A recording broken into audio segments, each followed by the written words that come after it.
शर्मा, आपने पुलिस का भगवाकरण कर दिया है, भाजपाकरण कर दिया, ये आरोप लग रहा है आपके ऊपर, इसीलिए मुस्लिम समुदाय को धमका रहे हैं आपकी पुलिस। चाहते हैं भदौरिया साहब को बीच में बोलने मत दीजिएगा, क्योंकि ये चिल्लाने लगेंगे, आपा खोदेंगे, यही इनकी जो है फितरत है हर डिबेट में। इसलिए ये गुंडों की पार्टी आज एक पुलिस अफसर को गुंडा होने का सर्टिफिकेट दे रही है। ये इससे बड़ा हास्यास्पद कुछ नहीं हो सकता। मानिए चुनाव के समय अखिलेश यादव कैसे धमकाते थे अधिकारियों को कि चुनाव हो जाने तो मैं देख लूंगा तुम लोग। अधिकारी पे सवाल उठाइए, हमारा साथ इसीलिए भगा दे जाते हो। भदौरिया साहब को धन्यवाद देंगे कि वो शर्मा जी के बीच में नहीं बोले, और मैं प्रार्थना करूंगा मेरे बीच में भी ना बोले, क्योंकि उनके बीच में मैं नहीं बोला था। वो आधी बात क्यों बोल रहे हैं?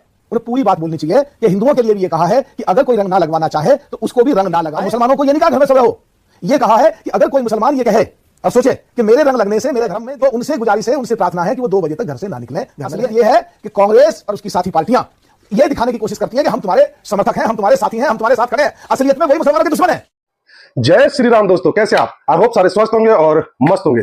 तो आज की डिबेट में चर्चा हो रही थी उत्तर प्रदेश के संभल में डीएसपी अनुज चौधरी की होली के अवसर पर की गई एक अपील को लेकर, जिसमें उन्होंने लोगों से अनुरोध किया है कि वे होली के दौरान रंग डालते समय दूसरों की भावनाओं का सम्मान करें और अनावश्यक रूप से किसी पर रंग न डालें। उन्होंने ये भी कहा है कि जिस तरह मुस्लिम समुदाय ईद का इंतजार करता है, उसी तरह हिंदू समुदाय होली का इंतजार करता है और दोनों समुदायों को एक दूसरे का सम्मान करना चाहिए। हालांकि कांग्रेस और समाजवादी पार्टी ने अनुज चौधरी के इस बयान को लेकर विरोध किया है और उन पर मुसलमानों को धमकाने का आरोप लगाया है। और कांग्रेस के एक नेता ने मुरादाबाद के डीआईजी से अनुज चौधरी के खिलाफ कार्रवाई की मांग की है, लेकिन अनुज चौधरी का मकसद सिर्फ शांति और सौहार्द को बनाए रखना था, न कि किसी को धमकाना। पर कांग्रेस और समाजवादी पार्टी को तो इस बयान को मुद्दा बनाना था, क्योंकि उनके अरमानों पर पानी जो फिर गया था, क्योंकि जुमे की नमाज और होली एक ही दिन है, तो ये सोचकर चल रहे थे कि संभल में कोई अप्रिय घटना घट जाए जिसको आधार बनाकर वह बीजेपी सरकार को घेरे, क्योंकि जैसा काम योगी आदित्यनाथ यूपी में कर रहे हैं तो इनके पास कोई मुद्दे ही नहीं है और 2027 में चुनाव आ रहा है, तो ये पार्टियां मुद्दे की तलाश में घूम रही है। इसी को लेकर यह डिबेट न्यूज 24 पर चल रही थी, जिसमें बीजेपी के प्रवक्ता के शर्मा और आरएलडी के प्रवक्ता मलूक नागर ने समाजवादी पार्टी के हरे तोते अनुराग भदौरिया को इस मुद्दे पर ऐसे धोया कि भदौरिया के पास अपने आप को साबित करने के लिए शब्द ही नहीं थे। वह बता ही नहीं पाया कि अनुज चौधरी ने ऐसा कौन सा बयान दे दिया जिसको लेकर मुसलमानों को ये लग रहा है कि उनको धमकाया गया है। पर इस डिबेट में के शर्मा और मलूक नागर ने इस समाजवादी तोते के परों को ऐसा कतरा कि ये हरा तोता उड़ने की कोशिश भी नहीं कर पाया और धड़ाम से औंधे मुंह जाकर गिरा। तो देखते हैं इस मजेदार डिबेट को। चालू करो बे। के शर्मा, आपने पुलिस का भगवाकरण कर दिया है, भाजपाकरण कर दिया है, ये आरोप लग रहा है आपके ऊपर, इसीलिए मुस्लिम समुदाय को धमका रहे हैं आपके पुलिस अफसर। मानक जी, मैं उतना ही जवाब दूंगा जितना कि भदौरिया जी ने कहा है। बस इतना ध्यान रखिएगा, यदि आप डिबेट सही से कराना चाहते हैं, भदौरिया साहब को बीच में बोलने मत दीजिएगा, क्योंकि ये चिल्लाने लगेंगे, आपा खोदेंगे, यही इनकी जो है फितरत है हर डिबेट में। इसलिए फिर से कह रहा हूं कि गुंडों का सर्टिफिकेट कौन दे रहा है? एक पुलिस अफसर को गुंडा का सर्टिफिकेट दे रहा है वो व्यक्ति जिस पार्टी को पूरी उत्तर प्रदेश की जनता ये कहती है कि ये लाल टोपी को रंग देख के बता देती है कि ये गुंडों की पार्टी है। ये गुंडों की पार्टी आज एक पुलिस अफसर को गुंडा होने का सर्टिफिकेट दे रही है। ये इससे बड़ा हास्यास्पद कुछ नहीं हो सकता। मानक जी, जिनके शासनकाल में 816 दंगे हुए हों, जिनके यहां गुंडई और फिरौती और भ्रष्टाचार की जो है नदियां बहती रही उस समय, वो आज एक पुलिस अफसर के बॉडी लैंग्वेज को एसेस कर रहे हैं। मुझे हंसी आ रही है। आपने एक बात और पूछा कि आप धमकियां, अभी चुनाव था ना, गुंडई किसको कहते हैं, धमकाना किसको कहते हैं? चुनाव के समय अखिलेश यादव कैसे धमकाते थे अधिकारियों को कि चुनाव हो जाने तो मैं देख लूंगा तुम लोगों को, मैं बता दूंगा तुम लोगों को। ये लैंग्वेज है अखिलेश यादव की। अरे गुंडई करने के वाले, धमकियां देने वाले अधिकारियों को उत्तर प्रदेश के, इसीलिए आपका यह हस्र हुआ है। यह हस्र इसीलिए हो रहा है और अभी होना है। लेकिन अब मैं विषय पर आता हूं मूल। अभी आपने अनुज चौधरी का एक परिचय दिया। मैं अनुज चौधरी का कोई प्रवक्ता नहीं, ना किसी पुलिस ऑफिसर का, लेकिन एक परिचय मुझे ध्यान पड़ गया एकाएक आपकी बातों से कि जब आपने कहा कि अनुज चौधरी कौन है, तो मुझे ध्यान पड़ा कि एक घटनाक्रम हुआ था। मानक जी, एक घटनाक्रम हुआ था कि इनके बहुत जाने माने दिग्गज मंत्री होते थे, आजम खान, जो बहुत दिनों से जेल की हवा काट रहे हैं। आजम खान साहब एक बार ये सिटी सीओ थे अनुज चौधरी। आप लोग क्या खूब टीवी में चलाया, रामपुर का वीडियो मैंने देखा है। आजम खान, हाँ, आरामपुर का, जिसमें इन्होंने कहा आजम खान ने कि ये वर्दी तुम्हें पुलिस अफसर मैंने बनाया है, अखिलेश यादव की एहसान से आप जो है पुलिस अफसर बने हो। तो इस अनुज यादव ने इसको जवाब दिया था कि आपके एहसान से नहीं बना हूं, अपनी योग्यता से बना हूं, अपनी जो है क्षमता से बना हूं, किसी के एहसान से आईएएस अधिकारी या ये अधिकारी नहीं बना हूं। तो इनके मुंह में करारा तमाचा मारा था, जो ये सत्ता के अहंकार में कूद रहे थे। और इनके इतना अहंकार था कि अधिकारियों से ऐसे इनके पेश आते थे लोग, इनके मंत्री, इनके अखिलेश यादव, इनके मुख्यमंत्री। तो उस अनुज चौधरी ने इनको जवाब दिया था जिसकी मलाल आज तक अखिलेश यादव और इस समाजवादी पार्टी को है। और अभी अभी आपने एक घटना और बताई कि इसके पैर में गोली लगी थी। मानक जी, संभल की घटना में कोई हिंदू और मुसलमानों का दंगा नहीं था। आदि आप लोगों ने सारी रिपोर्ट दिखाई है, वहां पर एक वर्ग विशेष के लोगों ने पुलिस के ऊपर हमला किया था। वहां कोई हिंदू मुसलमान दंगा नहीं हुआ 3 महीने पहले। कानून तोड़ते हुए एक वर्ग विशेष ने वहां पर पुलिस अधिकारियों पे गोली चलाई, पुलिस के ऊपर गोलियां चलाई और उनको जो है उनको काम करने से भी रोका और कई पुलिस अधिकारी घायल हुए उसमें। आज 3 महीने वहां बीते हैं। कुछ आम लोग भी मारे गए थे, वो भी बताते चलिए। कुछ आम लोग भी मारे गए थे संभल में। हाँ, बिल्कुल बता रहा। आम लोगों को उसकी भी रिपोर्ट आ रही है कि उन्हीं की गोलियां चल रही थी, उन्हीं की गोलियां थी, उसकी भी रिपोर्ट आ रही है। वो भी बहुत सारे तथ्य स्पष्ट हो गए हैं। ये भी पता चला है कि उनका लिंक कहां से था और ये भी पता चला कि उनको किसने डायरेक्शन कौन दे रहा था और क्यों मारे गए थे उसमें। वो लोग आपस में ही गोलाबारी हो गई उनकी। और अनुज चौधरी अलग तरह से अपनी बात कह सकते थे। ये कहने की क्या जरूरत है कि होली वाले दिन धर्म भ्रष्ट होता है तो घर में ही रहे। थोड़ा सा आपके करोड़ों दर्शकों को बताना एक बात जरूरी है मानक जी, कि उनको पता होना चाहिए कि कितना संवेदन है। पूरे उत्तर प्रदेश का आर्डर नहीं है, एक महज जिले का आर्डर है। जिस जिले की परिस्थितियां क्या है, जिस जिले की परिस्थिति है, आप लोगों ने रिपोर्ट दिखाई कि एक भी अधिकारी वहां मुस्लिम बस्ती पर बिना पुलिस के जा नहीं सकता। बिजली का अधिकारी नहीं जा सकता, उसे पुलिस की पलटन लेके जानी होती है, तब वो किसी के घर के बिजली की मीटर चेक हो सकते हैं। और जब चेक हुए तो 150 से ज्यादा FIR दर्ज हुए।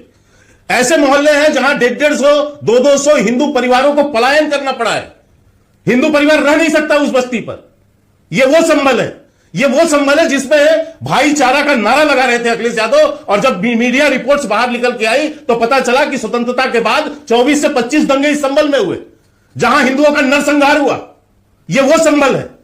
आप किसको बताना चाहते हैं? आज यदि वहां पर कोई घटना दुर्घटना भगवान न करे हो, तो यहां पर बैठ के टीवी में क्या डिबेट होगी कि साहब पुलिस ने मार्च पास्ट नहीं किया, पुलिस ने अपना वो नहीं दिखाया, पुलिस का भय खत्म हो गया है, पुलिस वहां पर किसी काम की नहीं बची, उत्तर प्रदेश में पुलिस व्यवस्था समाप्त हो गई है। यही सब होता है ना। आप जो है रामनवमी की रैली, रामनवमी का जुलूस निकालने पर यह कहते हैं कि मुस्लिम बस्ती से कैसे निकालोगे? वो मुस्लिम बस्ती से जा रही थी इसलिए दंगा हो गया। यह होता है लोगों का जवाब। मैं इतना ही कहता हूं, मैं पढ़ के बताता हूं अनुज चौधरी ने क्या बोला और क्या गलत है उसमें। आपने कुछ लाइनें पढ़ी है, मैं भी सुना देता हूं। उन्होंने कहा है कि जिस तरह पूरे साल इंतजार करता है मुस्लिम पक्ष ईद का, उसी तरह से होली का भी इंतजार हिंदू पक्ष करता है। होली रंग डाल के, मिठाई खिला के, बुरा न मानो होली कहकर मनाई जाती है। ईद में भी लोग सेवैयां बनाते हैं, गले मिलते हैं, एक दूसरे के यहां जाते हैं। दोनों पक्ष हिंदू मुस्लिम आपस में एक दूसरे का सम्मान करते हैं। अनावश्यक किसी पर रंग न डालें। अगर कोई हिंदू समाज का आदमी रंग से बच रहा है तो उस पर भी न डालें। और यही बात उन्होंने मुस्लिम भाइयों से कही, तो क्या गलत कह दिया है? आप जब शांति अमन समिति की जब मीटिंग बुलाते हैं तो उसमें आप क्या बात करेंगे? आप यही कहेंगे ना कि संयोग से ऐसी परिस्थिति बनी है कि उसी दिन जो जुम्मे का नमाज है उसी दिन होली है, और इसलिए आप दोनों से मेरी अपेक्षा ये है कि और ये भी कहा उन्हें अगर निकले तो इतना बड़ा दिल होना चाहिए कि भाई सब एक जैसे हैं, रंग तो रंग है।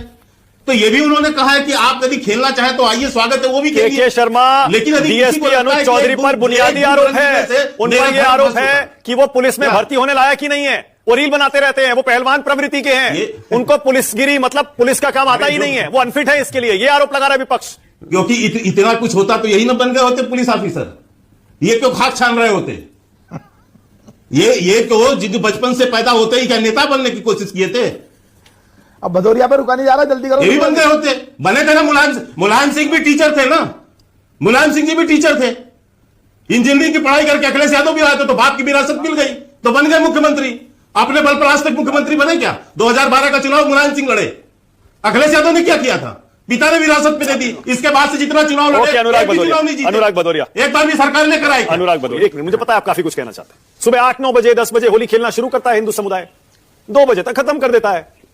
2 बजे तक अगर घर से नहीं निकलेंगे तो कौन सा पहाड़ टूट पड़ेगा? अनुराग, देखिए सवाल यह है कि भारतीय जनता पार्टी के साथ समस्या ये हो गई है, हम अगर किसी अधिकारी पे सवाल उठा रहे हैं तो उनको हमारा साथ विषय पर आइए अनुराग, चूंकि विषय पे आ रहा हूं, इसीलिए भगा दिए जाते हो यार। चुप कराओ, मैं आपके बीच में नहीं बोला भाई, मैं आपके बीच में नहीं बोला। अभी इन्होंने बात एक अधिकारी की नहीं है, बात अधिकारी की नहीं है, बात है अधिकारी की भाषा शैली की कि जो लैंग्वेज है, हमने कहा ना उसके बगल में बैठी हुई एसडीएम की मैंने तारीफ की ना, उन्होंने कितनी संयमित तरीके से वही भाषा का इस्तेमाल किया है। इसीलिए मैं कह रहा हूं कि भाषा की बॉडी लैंग्वेज एक अधिकारी के लिए बहुत जरूरी होती है। और समाज में तो मैं तो चाहता हूं हिंदू मुस्लिम एक साथ मिलकर, मतलब 2 बजे तक मुस्लिम समुदाय घर में रहे तो कोई दिक्कत नहीं है ना उसमें, आपको सिर्फ भाषा से दिक्कत है, ठीक है ना? देखिए की जगह 3 बजे तक रह जाए, वो उसमें कोई दिक्कत नहीं है, क्योंकि वो लोग भी रह जाएंगे, मुझे पता है। मुस्लिम समुदाय को ऐसी कोई दिक्कत नहीं होती है। मैं तो होली खेलता हूं उनके साथ। मलूक नागर साहब, होली और जुम्मे का ये जो नमाज का ये जो मसला है, आप अगर होते तो आप कैसे सुलझाते? आप अगर मान लीजिए वहां सीओ होते, वहां वरिष्ठ पुलिस अधिकारी होते, आप क्या करते? और क्या डीएसपी अनुज चौधरी ने गलत किया क्या?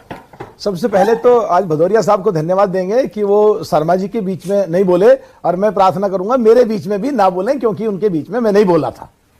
देखिए, कांग्रेस और उसकी एलाइज पार्टी ये एक्चुअल में चीजों को खराब करती हैं। अगर ये अनुज के बयान पे ये लेते हैं कि धमका रहे हैं घर से ना निकलें कोई भी मुसलमान, और भदौरिया साहब जैसे कह रहे हैं, मैं भी कह रहा हूं कि शब्दों को गलत तरीके से तोड़ मरोड़ करके बोल दिया कांग्रेस और उसकी साथी, वो आधी बात क्यों बोल रहे हैं? उन्हें पूरी बात बोलनी चाहिए कि हिंदुओं के लिए भी ये कहा है कि अगर कोई रंग ना लगवाना चाहे तो उसको भी रंग ना लगाएं, अगर कोई जबरदस्ती रंग लगाएगा तो उसके खिलाफ भी हम कार्रवाई करेंगे। और मुसलमानों को यह नहीं कहा घर में सब रहो, यह कहा है कि अगर कोई मुसलमान ये कहे और सोचे कि मेरे रंग लगने से मेरे धर्म में दिक्कत आती है, तो उनसे गुजारिश है, उनसे प्रार्थना है कि वो 2 बजे तक घर से ना निकलें, घर में रहें। जब प्रार्थना तो नहीं की उन्होंने, जो दोनों, अच्छा आप ही की भाषा में उसको निवेदन कहा, रिक्वेस्ट कहा, उसको जो भी कहो, दोनों पक्षों को कहा। हाँ। पर ये जैसे हम कह रहे हैं कि भाई हमको मुसलमानों के लिए कहीं भी कोई बात आती है तो उनके पक्ष को हम रखने के लिए तैयार हैं, और उनके साथ अगर अन्याय हो या गैर संवैधानिक काम हो तो उनके साथ संवैधानिक तरीके से उनकी सपोर्ट करने को हम तैयार हैं। तो कांग्रेस और उसके साथी जो कंप्लेंट कर रहे हैं, जो उन्होंने हिंदुओं के लिए भी कही है, तो उस बात को क्यों नहीं मेंशन कर रहे लेटर में? केवल मुसलमानों के फेवर में कर रहे हैं। अरे हिंदुओं के फेवर में कर लो। असलियत यह है कि कांग्रेस और उसकी साथी पार्टियां यह दिखाने की कोशिश करती हैं कि हम तुम्हारे समर्थक हैं, हम तुम्हारे साथी हैं, हम तुम्हारे साथ खड़े हैं। असलियत में वही मुसलमानों के आपको डिबेट पसंद आई होगी, डिबेट पसंद आए तो लाइक कीजिए, शेयर कीजिए, और चैनल पर नहीं तो सब्सक्राइब कीजिए। मिलते हैं फिर किसी नई डिबेट के साथ, तब तक जय श्री राम।